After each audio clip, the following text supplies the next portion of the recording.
Hi, this is Ranjani and you're watching a few handpicked things. In this video, I've prepared a virtual tour for you all through Gokarna and I've tried to keep it as close to reality as possible.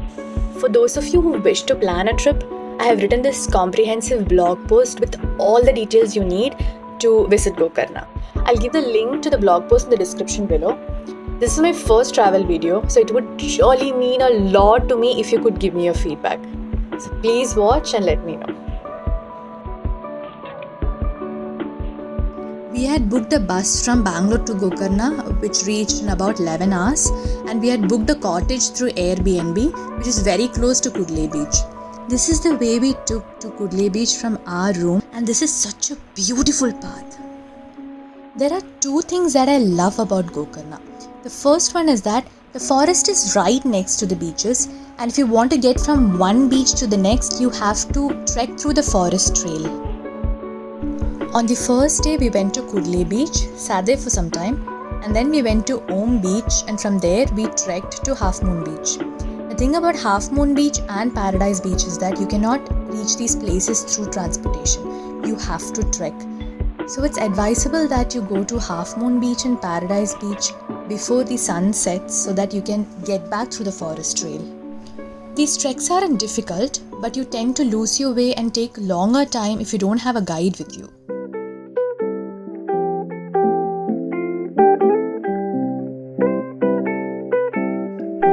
The next morning we started again with Kudle Beach and we decided to cover the Mirjan Fort and Yana Caves.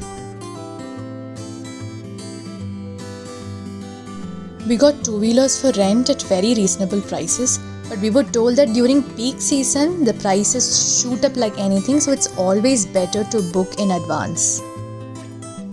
The fort is around 25 kilometers from Kudle Beach. The road is smooth, the path is beautiful, and it's something you definitely have to experience.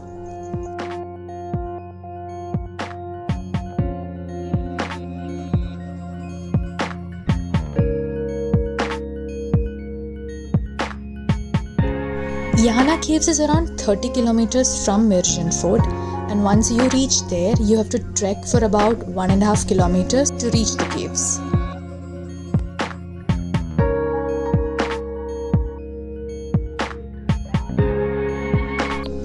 Amongst the many stories associated with Yana Caves, a prominent one is that Lord Shiva took refuge in these caves when Bhasmasura was after him to test his boon. I heard mixed reviews about these caves because some of them didn't find it worthwhile to travel about 50 kilometers from Gokarna just to look at rocks.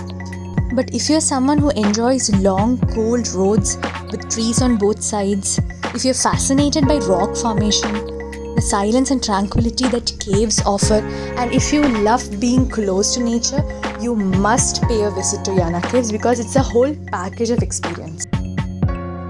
For the others, you can easily miss Yana Caves, spend more time at the beaches and at the shack, catching sunset or finding out which your favorite beach is.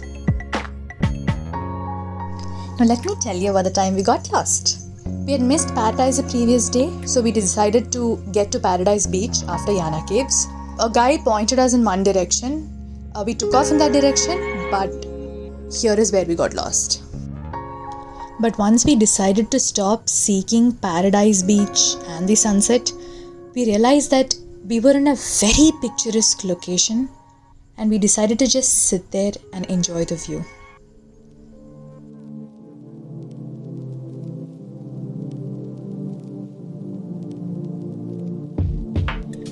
At about 10 p.m. we went to Kudle Beach, found this quaint Bob Marley themed shack, walked through the beach line with no worry in the world. October to February is a peak time in Gokarna, but given the circumstances, it was very peaceful and serene. So the next morning we set out to find Paradise Beach again. And we got lost again. We had to walk back and take the right path. Finally, we found Paradise Beach. It truly was a paradise.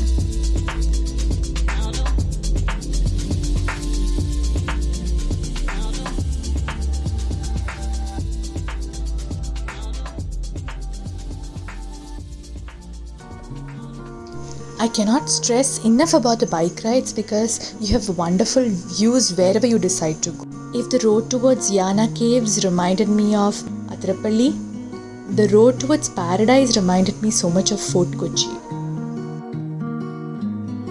After Paradise Beach, we decided to cover the Gokarna market and the main beach. Now this is the second thing that I love about Gokarna. While you have the beaches, the hippie culture and the lush green forest on the one side, you have a very South Indian traditional temple town vibe on the other side. And it's amazing how they go hand in hand.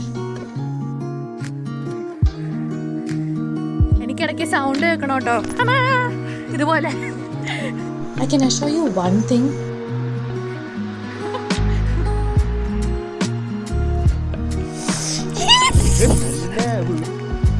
Gokarna has something for everyone.